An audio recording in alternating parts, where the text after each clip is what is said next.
আশিককে আমার ভাইকে যত খুশি আমার ভাইকে বাঁচাতে, আমার ভাইকে আমি বাঁচাতে পারি নাই। আমার এখানে মা জখম করতে দেখেন আমার এখানে শেষ করে ফেলছে। আমি এত কিছু চাই, আমি আর কিছু চাই না। আমি ছোট বাচ্চা নিয়ে কিভাবে থাকবো? ছোট ছোট সবগুলো বাচ্চা। রামুর আলোচিত ব্যবসায়ী নুরুল ইসলাম সিদ্দিকী রাশেদ হত্যা মামলার ২৭ দিন পার হলেও এখনও ধরাছোঁয়ার বাইরে আছেন অভিযুক্ত আসামিরা। এতদিনে একজনও গ্রেপ্তার না হওয়ায় হত্যার বিচার পাওয়া নিয়ে শঙ্কা প্রকাশ করেছেন ব্যবসায়ী রাশেদের পরিবার। রাশেদকে হারানোর শোকে কাতর পুরো পরিবার। তাদের দাবি কেবল একটাই, যারা রাশেদকে নির্মমভাবে হত্যা করেছে তাদের যেন ফাঁসি হয়। কিন্তু এখনও পর্যন্ত একজন আসামিও গ্রেপ্তার না হওয়ায় এই আশাতেও আবছা ছায়া দেখছেন তারা। না এখনো আটক না, একজনও আসামি ধরা পড়ে না। এখন হুমকি দিচ্ছে তো, হ্যাঁ প্রতিদিন দিচ্ছে, ওরা কাছে কাছে আসা দেওয়া করে। আমার এখানে পোস্টার দিচ্ছে তো, সব পোস্টার দুটো ছিঁড়ে ফেলছে। এখনো কোনো অপরাধী ধরা ছোঁয়ার বাইরে আছে। আমার স্বামীকে কিভাবে যেভাবে হত্যা করছে আপনারা দেখেছেন, নৃশংসভাবে যেভাবে হত্যা করছে। আর আমার স্বামী এমন একটা লোক ছিল, ওনার নামে আপনারা যাচাই বাছাই করতে পারেন। উনি অত্যন্ত ভালো লোক ছিল আমার জন্য। যে অন্যায় প্রতিবাদ করাতে আজকে ওনার এই অবস্থা।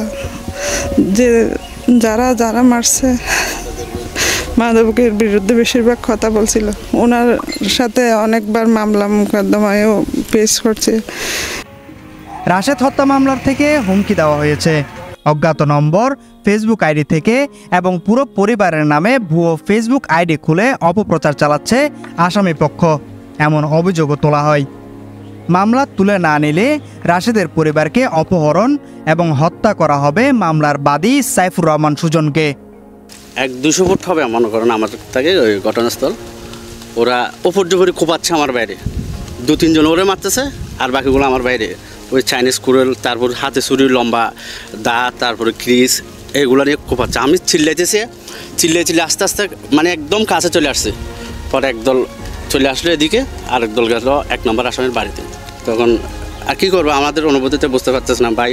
এরপরে কোনো কথাই বলতে পারি না আমরা বলতে গেলে। তারপরে তুষার, তারপরে হচ্ছে গোলাম কাদের, মঞ্জুর, রায়াত, তারপরে হচ্ছে আপনার শিশির, আরফাত, মিজান, এরাতে আছে এদিক দিয়ে দৌড়ে এসে আমাকে মোমেন এইখানে সাথে সাথে এখানে আমাকে এখন বিশ্বাস আমার এখানে দৌড়ে এসে আমার লাথি মারছে। আমি বলছি কী ব্যাপার এরকম করতেছে কেন? এরকম বলতে আমাকে এদিক দিয়ে মারতেছে, কোফাচ্ছে। তুষার আমাকে কুফ একটা মারে দিছে। ওদিক দিয়ে মোতাহার বলতেছে এ শালার পর শালা চলে যাচ্ছে, মানে আমার ভাই রাশেদ। শালাকে দর বলতে দৌড়ে গিয়ে আসি এই SSR 5 একটা দিয়ে গোলাম কাদের আমার ভাইকে প্রচুরভাবে মাথার আঘাত করার সাথে সাথে আমার ভাই এভাবে হাত লাগাই দিছে, ইয়া করে দিয়েছে। আশিক দৌড়ে গিয়ে রামদা গিয়া দিয়ে চাইনিজ কুড়াল দিয়ে আমার ভাই এখানে সজোর আঘাত করে, এখানে জোরে কোপ মারার পর এই পাশে গিয়ে আপনার আবার ওই আরফাত কোপ মারে, মিজান মারে আমার এখানে, আমার ভাইয়ের এখানে পাইয়ে, ডান পাইয়ে, রুবেল এখানে একটা কোপ মারে। আমি অনেক নিরাপত্তাহীনতায় ভুগতেছি। আমি বর্তমানে আমার একটা দোকান আছে, আজকে আমার 31 তারিখ থেকে আমার দোকানটা বন্ধ। এরা বিভিন্ন প্রকার আমাকে হুমকি দিচ্ছে, বলতেছে আমি নাকি মামলা চক্কর সাক্ষী দিয়ে সেজন্য আমাকে মেরে ফেলবে। রাশেদকে যে জায়গায় দুর্বৃত্তরা হত্যা করে সেই এলাকার লোকজন নিজ চোখে দেখেছেন রাশেদকে হত্যা করার দৃশ্য। রাশেদকে বাঁচানোর চেষ্টা করলেও দুর্বৃত্তদের হাতে দেশীয় অস্ত্র থাকায় তারা যেতে পারেননি। উজর ফুনিয়রে যাইতে দেহির এড়ে যাইয়রে ইতারা 10-15 জন মারের।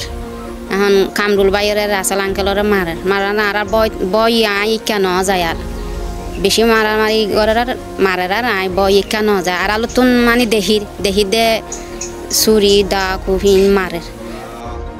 রাশেদের আরেক ভাই মিজান জানান, রামুর স্থানীয় শীর্ষ সন্ত্রাসী বাহিনীর বিরুদ্ধে বিভিন্ন সময় প্রতিবাদ করায় তার ভাইকে হত্যা করা হয়েছে। সেদিন রাশেদের ওপর হামলার বিষয়টি জানতে পেরে ঘটনাস্থলে তিনি পৌঁছানোর আগেই তার ভাইয়ের মৃত্যু হয়। ভাই হত্যার বিচার চাইতে তিনি রামু উপজেলা নির্বাহী কর্মকর্তা বরাবর স্মারকলিপি দিয়েছেন। পাশাপাশি আইনশৃঙ্খলা বাহিনীর সহযোগিতা চান। পুলিশ এখনও আমার ভাইকে অ্যারেস্ট করতে পারেনি। দেশে যৌথ অভিযান আমার ভাইয়ের খুনিদেরকে একজনে অ্যারেস্ট করতে পারে নাই। দেশের যৌথ বাহিনীর অভিযান চলছে, কিন্তু আমাদের এই আসামিগুলো একটাও এখনও ধরা পড়তেছে না। এরা বিভিন্ন জায়গা থেকে সোনাইছড়ি, লেমুচড়ি, নাইকলছড়ি, গর্জনিয়া, কেউ চিটাগাং, এভাবে আমরা শুনতেছি। একটা আসামিও এখনও গ্রেপ্তার হয় নাই। আমি বাংলাদেশ সরকারের কাছে একটাই দাবি জানাই, একটাই চাওয়া, আমার ভাইয়ের খুনিদেরকে গ্রেপ্তার করে দেশের প্রচলিত আইনের সর্বোচ্চ সাজা, মৃত্যুদণ্ড আমরা চাই। এই বিষয়ে রামু থানার ভারপ্রাপ্ত কর্মকর্তা জানান, আসামিদের বিরুদ্ধে অভিযান চলমান। বাদী পক্ষকে কেউ হুমকি দিয়ে থাকলে লিখিত অভিযোগ দিলে ব্যবস্থা নেওয়া হবে। এই মামলায় আমরা বেশ জায়গায় বাদীপক্ষের লোকজন নিয়ে অভিযান পরিচালনা করছি। আমরা যেখানে সেখানে গোয়েন্দা তথ্য পাচ্ছি, সেখানে আমরা অভিযান পরিচালনা করতেছি। আসামি গ্রেপ্তার হয়নি, আমরা আসামি গ্রেপ্তারের সর্বোচ্চ চেষ্টা করতেছি। বাদীর সাথে তো আমাদের সার্বক্ষণিক যোগাযোগ আছে। বাদী তো এখনো বলে নাই যে তারা যে আমাদেরকে কোনো বলেই না যে নিরাপত্তাহীনতায় ভুগতেছে, এই ধরনের কোনো তো তাদেরকে বলে নাই। যদি তারা কোনো নিরাপত্তাহীনতায় ভুগে তাহলে তাদেরকে সে বিষয়ে আমরা আইনগত ব্যবস্থা নেব। জেলা পুলিশের পুলিশ সুপার জানান, এই মামলা পুলিশ আন্তরিকভাবেই দেখছে। News desk, CCN।